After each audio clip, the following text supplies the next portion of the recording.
à tous, bienvenue pour cette session sur la sécurité des API. Je suis ravi d'être avec vous aujourd'hui, ça fait du bien de revenir à un mode physique et de sortir de la Zoom addiction. Donc je m'appelle Stéphane Benfray, je fais partie de l'équipe Solution Architecture chez No Name Security. Un petit mot sur l'agenda pour cette session. Nous commencerons par quelques observations avec un état du marché, avec quelques tendances et quelques éléments d'impact au niveau de la sécurité des API. Nous parlerons ensuite du référentiel de la fondation OWASP qui est relatif au risque sur la sécurité des API. Nous évoquerons également qu'est-ce qu'on retrouve aujourd'hui dans le système d'information, quels sont les contrôles de sécurité en place et quelles sont leurs limites. Nous dirons également un petit mot sur les retours d'expérience et nos observations qu'on a pu rencontrer dans les déploiements chez nos clients. Et nous terminerons en évoquant la stratégie que nous utilisons quand nous collaborons avec des clients pour leur permettre d'adresser ce sujet. Tout ça en 20 minutes. C'est ambitieux. Donc, un petit mot d'introduction, quelques observations. Nul besoin d'expliquer pourquoi les API aujourd'hui constituent un élément critique du système d'information.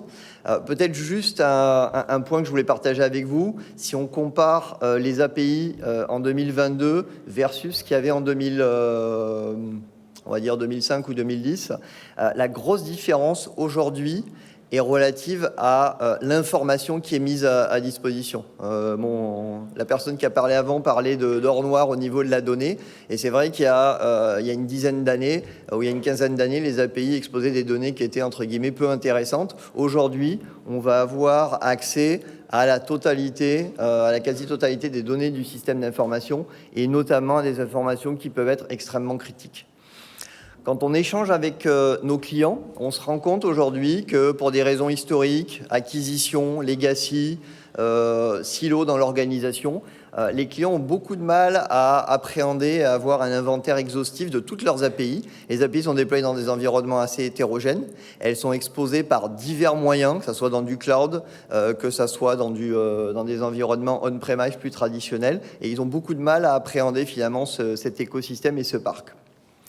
Un autre point également, si on regarde les API sur l'angle dev, aujourd'hui les développeurs ont de plus en plus de pression pour délivrer par rapport au business. On dit que l'application c'est le business et malheureusement parfois le plus court chemin pour développer ou pour aller vite et pour exécuter par rapport au business ne passe pas toujours par la case sécurité. Donc on va se retrouver avec des déploiements ou des mises à disposition d'API qui ne vont pas forcément suivre la gouvernance édictée par l'organisation. Donc quand on met tout ça bout à bout, on se rend compte qu'on a un vecteur d'attaque idéal pour quelqu'un qui souhaiterait exfiltrer des données d'une organisation. Et d'ailleurs, si on regarde ce qui s'est passé, si on fait un petit retour sur 2021, il y a eu un certain nombre d'exfiltrations de données. J'ai mis quelques logos sur le transparent ici. On peut citer notamment Peloton qui fait des équipements de sport connectés. On peut citer également John Deere, une société comme Panera Bread, qui est plutôt dans la distribution de nourriture aux États-Unis. Et donc, toutes ces sociétés ont été victimes, malheureusement, d'exfiltration de données. Ça continue en 2022. Dernière en date, Proximus, qui a été victime d'une data exfiltration à travers une API défaillante dans l'une de ses filiales en Belgique. Et il y a eu les données de 15 000 utilisateurs qui ont été exfiltrés à travers cette API défaillante. Voilà. Un autre point qui est intéressant et que nous avons eu l'opportunité d'observer avec No Name chez nos clients, c'est les inquiétudes que peuvent avoir les organisations en termes de rapidité, de comparaison de la rapidité de déploiement des applications et de la sécurité. Et on a notamment un client avec lequel on a échangé qui nous a partagé que le board de son organisation avait émis un certain nombre d'inquiétudes sur la transformation qui avait été mise en œuvre 2 ans auparavant avec un API First Programme. Et ils étaient inquiets sur le fait que les releases étaient délivrées très rapidement. Ils étaient inquiets par rapport aux aspects de sécurité sur les aspects API.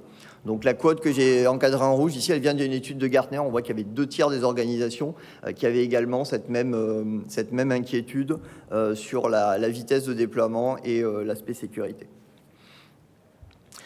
Donc, si on regarde le sujet du point de vue business, quel est l'impact d'une API qui est compromise? Il peut y avoir une indisponibilité de service. À un moment donné, il faut fixer le problème. Donc, on est potentiellement obligé d'arrêter le service pour fixer le problème si on est en production. Derrière, ça peut se traduire par des pertes financières. Ça va directement impacter l'image de marque de l'organisation et sa e-reputation. Et potentiellement, l'organisation peut se retrouver sous la coupe d'amende parce que quelque part, elle a potentiellement failli à ses obligations. Si on parle de réglementation comme RGPD, les organisations ont une obligation de résultat en termes de protection de la donnée. Donc à un moment donné, si on n'est pas aligné avec ses obligations, on peut se retrouver sur la coupe d'amende. On peut citer le cas par exemple de British Airways qui a eu une amende assez forte suite à un problème d'API et un problème d'exfiltration de données, notamment des cartes de crédit. Que se passe-t-il au niveau de la communauté autour de la sécurité? Donc, il y a une fondation qui s'appelle l'OWASP, que certains d'entre vous connaissent probablement, qui fait référence sur le marché en termes de sécurisation des applicatifs web. Et en 2019, l'OWASP, qui est très connu pour son référentiel qui s'appelle le Top 10 au niveau Web Security, a décidé que les API qui étaient jusqu'à présent traitées à l'intérieur de ce Top 10 de Web Security, donc l'OWASP a décidé que les API avaient des problématiques de sécurité qui étaient suffisamment spécifiques pour avoir leur propre référentiel.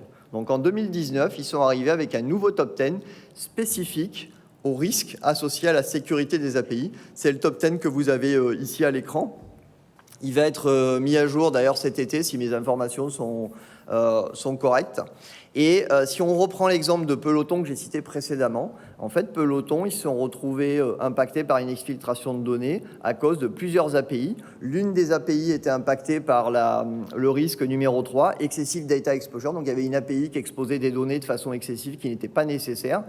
Et donc, le hacker a utilisé cette première API, a utilisé cette première source d'information et a utilisé ensuite sur une autre API un problème de Broken Object Level Authorization, donc qui est le risque numéro 1 dans le top 10, pour aller exfiltrer la donnée client au niveau de Peloton. Donc, si on se tourne maintenant vers les organisations et vers les contre-mesures qui sont déjà en place chez les clients, on va retrouver des composants dans le chemin de la donnée, comme des Gateway API, comme des firewalls applicatifs, les WAF. Donc ces éléments sont nécessaires et sont essentiels par rapport à la sécurité. Ils vont permettre notamment de fournir de l'offloading, de l'authentification. Ils vont permettre de gérer la partie encryption et donc terminer les sessions SSL, TLS notamment. Ils vont permettre de faire du contrôle de trafic, implémenter notamment du rate limiting, potentiellement faire du DDoS. Cependant, quand on regarde les risques qu'on a listés précédemment dans le référentiel OWASP, et les problématiques liées à la sécurité des API sont des problèmes complexes qui demandent de l'analyse de données en profondeur. Et un composant inline comme un WAF ou une API Gateway n'est pas capable d'aller faire cette analyse en profondeur, de cruncher un volume de données important de par sa position. On est sur un composant qui est inline. Et typiquement, si je prends le cas d'un firewall applicatif, un WAF, ce qu'il va faire, c'est typiquement avoir une base de signature. Quand il va voir un paquet arriver, il va vérifier si ce paquet match ou non la base de signature pour décider si ce paquet ou cette transaction peut être initiée ou pas vers le back-end. Mais en aucun cas, il va être capable d'analyser le contexte de transaction. Et c'est ce dont on a besoin par rapport au risque aujourd'hui au niveau des API. On a besoin de faire un lien entre des inputs, des outputs, et on a besoin de corréler l'ensemble des transactions pour identifier d'éventuelles déviations et d'éventuelles anomalies au niveau du trafic. Donc, comment on peut se retrouver avec une vulnérabilité de type BOLA dans son produit, dans son API? Si on regarde finalement le cycle de développement, au niveau du code, on a vu des exemples, notamment aux États-Unis dans la finance, on avait des développeurs qui avaient changé d'organisation et ils avaient réutilisé des morceaux de code dans une première organisation, puis dans une deuxième, puis dans une troisième. Et à un moment donné, on s'est rendu compte que ce code avait une vulnérabilité et malheureusement, malheureusement, du coup, la vulnérabilité s'est retrouvée transportée dans plusieurs banques aux États-Unis, dans plusieurs organismes financiers aux États-Unis. Donc ensuite, au niveau du déploiement d'un nouveau produit, d'une nouvelle API, on pourrait imaginer qu'il y a du testing. Malheureusement, quand on échange avec nos clients, on se rend compte qu'il n'y a pas forcément de test en place et même les outils de code n'ont pas forcément la capacité à tester et à valider une vulnérabilité de type BOLA. Ils vont adresser d'autres sujets, mais ce n'est pas un point qu'ils vont adresser. Ensuite, quand on parle opération et défense, on a déjà évoqué API Gateway, Firewall applicatif. Ni l'un ni l'autre ne sont en mesure d'identifier et de spotter un problème de BOLA qui est lié à une problématique de contexte au niveau du trafic. Et encore une fois, que ce soit une API Gateway ou un WAF, ce ne sont pas des composants qui ont été architecturés et qui ont été prévus pour spotter ce type de problème. Et voilà comment on se retrouve avec le numéro 1 du top 10, Broken Object Level Authorization. Alors, si on regarde un petit peu côté no-name, on a essayé de cruncher un peu nos données sur la base de nos déploiements, de tous nos engagements clients dans le monde en 2021. Et on est ressorti avec quelques stats intéressantes que je voulais partager avec vous aujourd'hui. La première, c'est que en moyenne, on trouve, quand on déploie la plateforme no-name, on identifie 30% d'API qui sont dans une zone grise, et quelque part qui constituent une surface d'attaque idéale. Elles sont pas connues ou pas bien connues ou méconnues. C'est des API qui ont disparu un petit peu du radar. Elles ne sont pas correctement documentées, où il y a des gaps au niveau de la documentation, notamment des données qui sont exposées et ce n'est pas répercuté au niveau de la documentation, et où on va se retrouver avec des API pour lesquelles on a perdu le management, entre guillemets. Alors, il y a bien quelqu'un qui les a déployés, peut-être une équipe projet qui n'est plus en place dans l'organisation. Cette API est toujours up and running, elle est toujours utilisée, il n'y a plus l'équipe projet, il n'y a plus l'ownership, mais elle continue à être utilisée avec tous les risques associés. Voilà.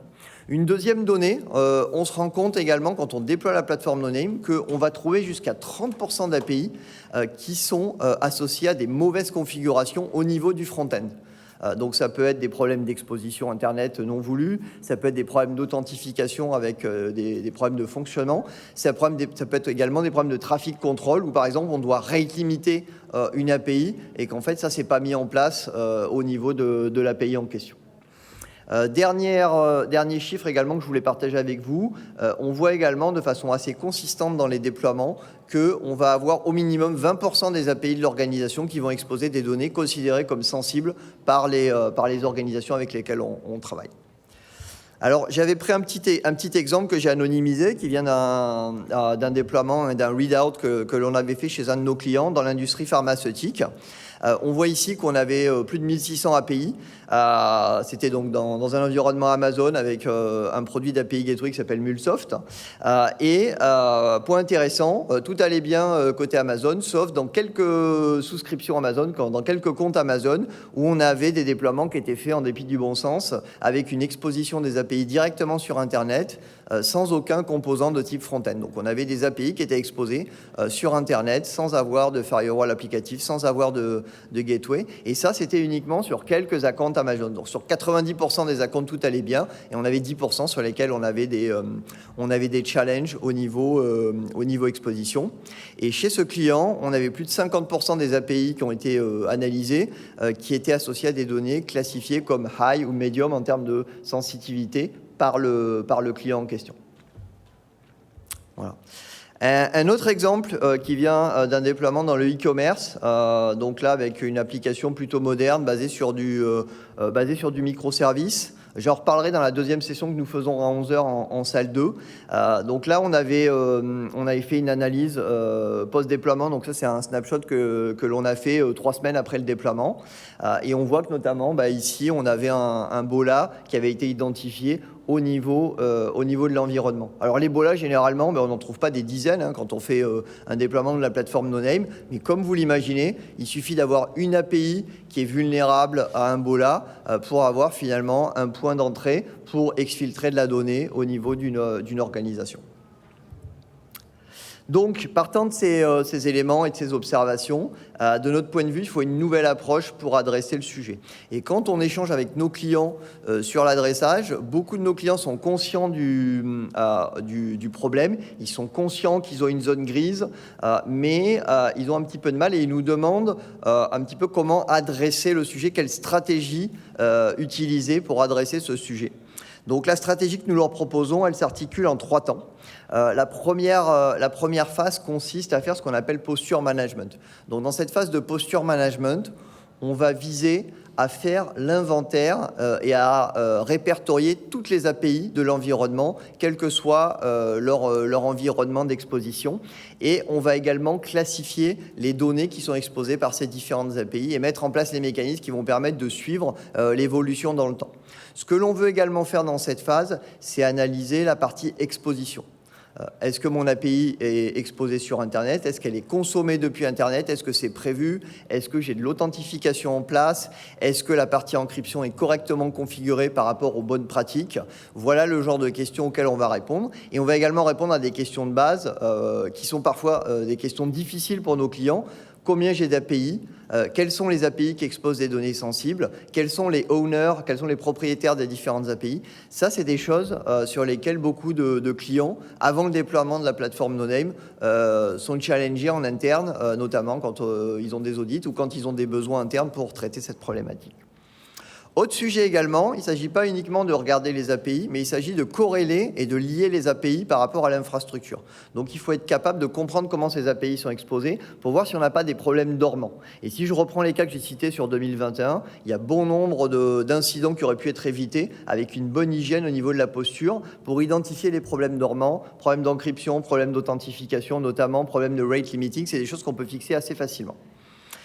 Ensuite, une fois qu'on a fait cette phase de posture management, on va passer à de l'analyse intelligente. J'ai dit tout à l'heure qu'il fallait faire ça et qu'il fallait processer un gros volume de trafic. On va faire appel à des mécanismes sophistiqués, notamment à du machine learning, c'est ce qu'on va utiliser dans la plateforme NoName, pour être capable de baseliner chacune des API de l'environnement, pour comprendre son comportement et pour être capable d'identifier toute déviation par rapport au comportement qu'on a baseliné. Ça peut être des déviations par rapport à des corrélations entre des paramètres, un paramètre dans l'URL versus un paramètre dans un token. Ça peut être des déviations par rapport à des ranges de valeurs que l'on aura baseliné. Et on veut être en mesure d'identifier s'il y a des valeurs anormales qui sont à un moment donné utilisées par un utilisateur entre guillemets suspect. Donc tout ça, ça va se faire avec du machine learning. Ça va nous permettre de faire cette analyse et d'identifier les problèmes.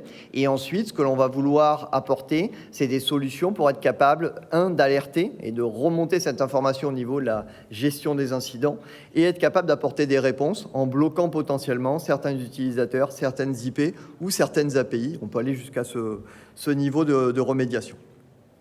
Donc avec ces deux piliers, on a fait la partie qu'en anglais on qualifie de shield right. Finalement, on a adressé l'environnement en production. Maintenant, si on veut être tout à fait exhaustif, on va avoir envie d'être proactif au niveau de la sécurisation des API. Et pour ce faire, l'idée, c'est de pouvoir adresser les problématiques de sécurité beaucoup plus tôt lors du cycle de développement des API.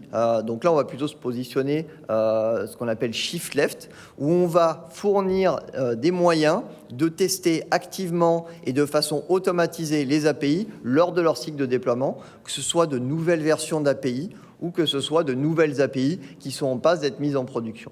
Et ça, pour que ça soit scalable, il faut pouvoir le faire en s'insérant de la façon la plus transparente possible au niveau notamment des pipelines et des chaînes d'intégration continue et de développement continu au sein de l'entreprise.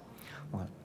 Donc avec cette stratégie, donc basée sur ces 3 piliers, nous pensons chez NoName que nos clients vont avoir une couverture à 360 degrés au niveau de leur écosystème API, depuis le code jusqu'à la mise en production et jusqu'au cycle de vie en production de ces API.